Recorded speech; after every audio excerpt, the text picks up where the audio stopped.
Anyway, okay, nakita niyo naman, sorry, hindi ko na-cover. So, last year, actually, that's my dividend. My dividends na nakuha ko, that's 36,000. So, I'm expecting higher dividends this year since I actually add money. So, yung money ko that time is 500,000. So, this year, I added up like 300 yata yung ano. So, hindi ko alam kung ano yung computation. It depends as well sa market value. So, if maganda yung ano nila, yung sa pag-ibig, so there will be a chance that you can get even 8% na dividends. So, dito siya. So, by the way, teachers, I got my first house at the age of 25 and I'm now 31 now. And right now, I'm actually paying for that house, but I'm not living doon sa house kasi I'm here in Vietnam and I don't have plan to settle pa. So right now, I'm doing it for a rental business. So my utang is 895,000, but nakuha ko siya ng 1.3 million. So yun na lang utang ko. So as you can see there, that's the payment every month. But when you have your rental property, it will pay for itself. Kasi rentahan ko yung bahay ko ng 12,000 monthly, then payment for is 7,000. So may 5,000 ka na sa'yo, di ba? So additional income din siya. So income na di siya scam, di ba? You can get it right away.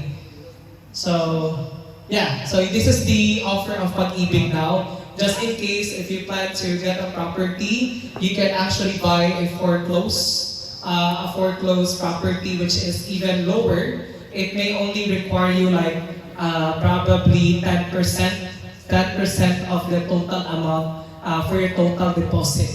So and even planning to get another one as well. So you can even check on your website, pero sa mga ganito kasi medyo kahirapan. Kasi pag may bidding, may mga kasi mga houses na may tao pa. So ang hirap paalisin. So better yung house na walang nakatira. So mga foreclosed ba. Yung mga foreclosed kasi houses, teachers, yun ang mga house na inutang nila na hindi sila nakapagbayad ng ilang years na. Kaya pinapalayas na sa Pag-ibig. So binibenta yan ni Pag-ibig sa mababang presyo. So, ito, next. Nasaan ba ito? Ayan. So, this one, housing investment. Pre-selling. Are you familiar with pre-selling, teachers? Pre-selling is like a property na wala pa siyang bahay. Like totally, pa lang siya, land talaga siya. Wala pang construction na area. Pero getting a pre-selling, teachers, is really a way better than getting ready for occupancy house. Kasi mas lower yung cost. So I was what do you call this? A real estate agent before. So I really know about this one na mas mura siya. So this is the example of this is my property. Rental property in Davao. So if you are planning to have your own property in the future, it's really good. It's really good if you know what's the purpose of the property. If the property itahan mo ba, or yung property ipaparenta. So dapat you know what's the purpose of it para alam mo paano yung pera mo. So for example, yung amount niya sa 2017, that's 1.3 million, and right now is 2.5 million. If, for example lang, need ko talaga ng pera, need the money, so I can even sell it for 2.5 million, which is 92% growth sa amount. So, it's not bad actually.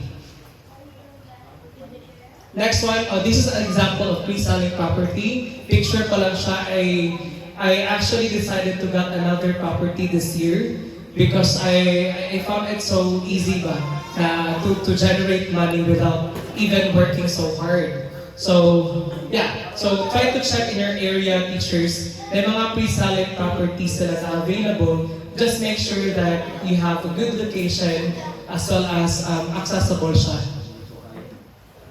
Hindi, actually yung pre-silent. Okay, may question to sir. Hindi na kaya. Actually sir, yung mga property na pre-silent, they only require 5,000 pesos every month. Yeah, that's actually very, ano siya, pero that's for what we call equity. So for example, 5,000 in 5 years, you pay for that. So the equity is almost like 500,000 for 5 years.